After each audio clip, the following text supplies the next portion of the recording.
Kita mo, nandiyan sa alin na na. Nakita niya yung ipon niya na nabawasan na. Kasi hiniram namin ni Papa na hindi namin pinaalam kasi balak namin ibalik naman agad. Kaso, nakita niya biglang ito yung yung nag-ipunan niya. ATM bank niya, main ATM bank. Kaso, nahulog to. Biglang nahulog. Kagagaling niya lang sa school, tapos nabuksan. Kaya nakita niya yung laman. Nung tingnan niya is, wala na yung 500 na nilagay niya dito. Tapos yung mga iba pang bills. Kaya, nag-iyak siya. Kaya ayun, pinatahan ko naman siya. Pinaliwanag ko sa kanya na hiniram namin ni Papa. Ibabalak naman namin agad yun.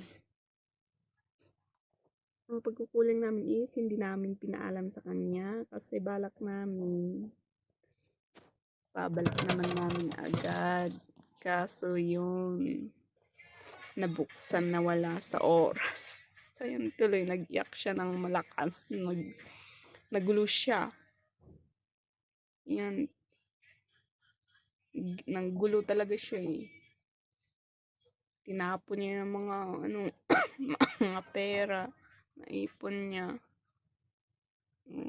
Let's watch this, guys. Ayan, masaya na si ate kasi pinatahan ko siya. Sinabi ko sa kanya na papalitan namin yung pera niya na hiniram namin na may tubo. Walang utang. Ayan. Diba masaya na siya. Abot ng mahigit 2K na yun.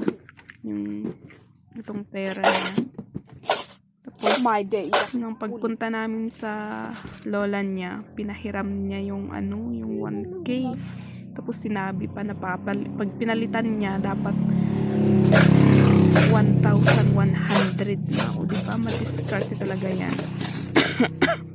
Nagpahiram tapos pinapatong pa sa lola niya. Oh my gosh.